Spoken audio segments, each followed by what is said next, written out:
Welcome to Dave on Film, and today I'm looking at the UK top 10 box office films.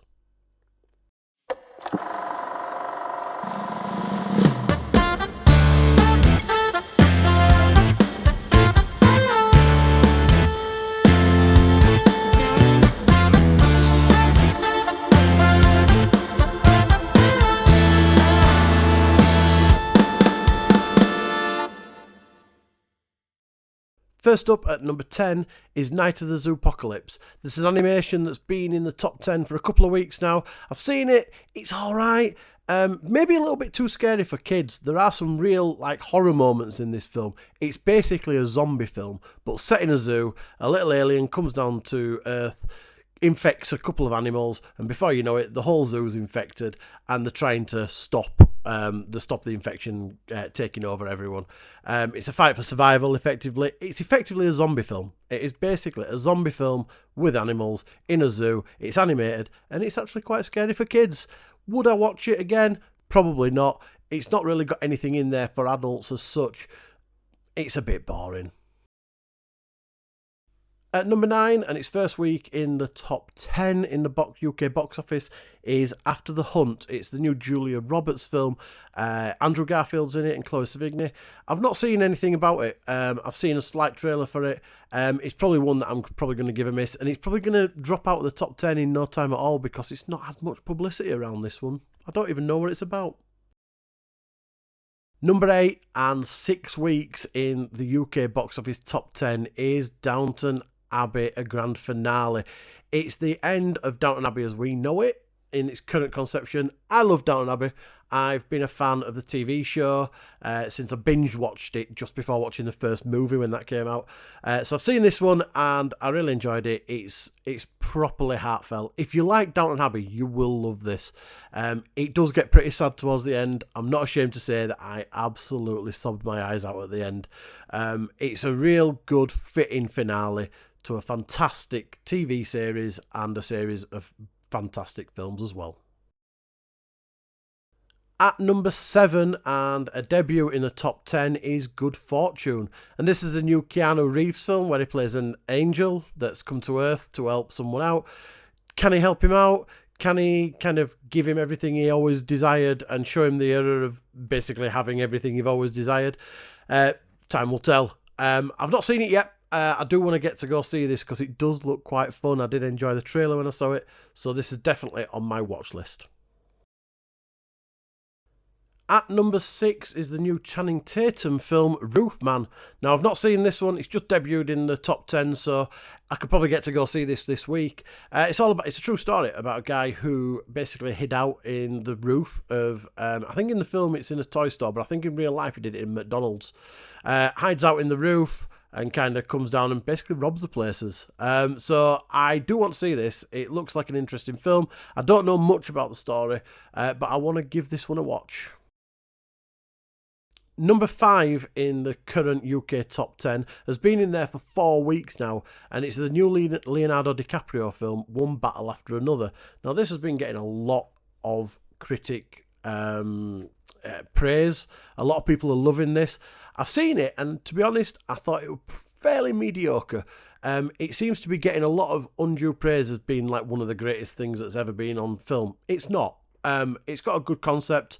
It's got a good story, but there's some great performances. DiCaprio's good. Sean Penn is an absolute psycho, and there's a couple of newcomers in there as well.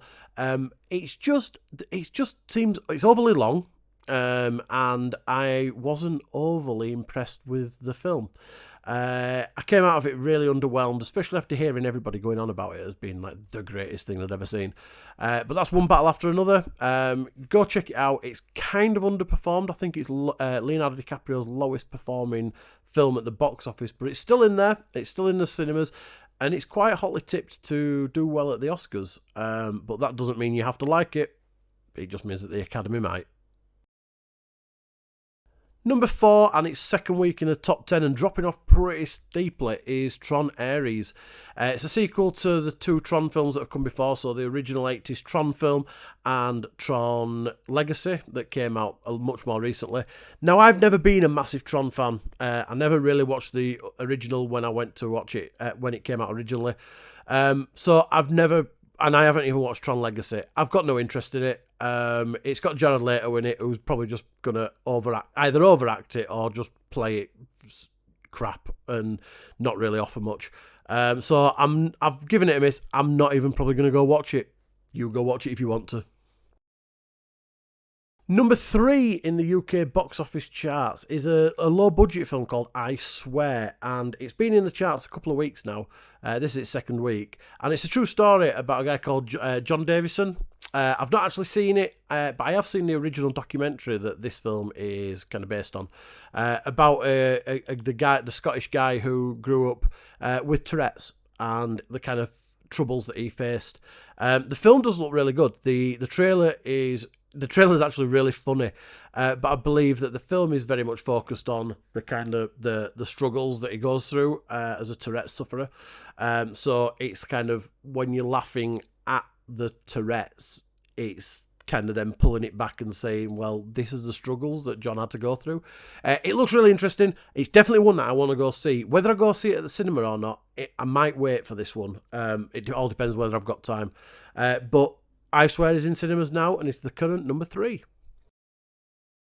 The current number 2 in the UK box office charts is The Black Phone 2. So it's a sequel to the original film, Black Phone, Ethan Hawke playing the grabber. But apparently in this one, so I've not seen it because I really didn't like the first one. I thought it was a very poor horror film, the original one. But this one, it seems to have gone with some weird concept where, spoiler alert, he dies in the first one. And in this one, he's some kind of supernatural being who's coming into people in people's dreams. Nightmare on Elm Street much. I'm not going to go see it. I didn't like the first one enough, so I can't offer any insight into if it's any good or not. I'm hearing it's pretty poor, and it's just ripping off ideas from elsewhere. But see what you think. Comment below. Comment if you've seen it. Comment if you like it, and we'll see what everybody else thinks. And number 1 is a brand new entry into the UK top 10 box office chart, and it's Gabby's Dollhouse, the movie. What the fuck is a Gabby's Dollhouse? Apparently it's some kids film. It's a kids film based on a kids TV programme. I'm probably never going to see it. I've never heard of it. I've got a daughter. She's never even mentioned it. So it's not on my radar. I don't really know what it is. It's probably got a big following. It's probably like if a new Bluey film comes out or a new Peppa Pig film comes out. It goes in the charts. I'm probably never going to see it. So that is this week's top 10 UK box office chart.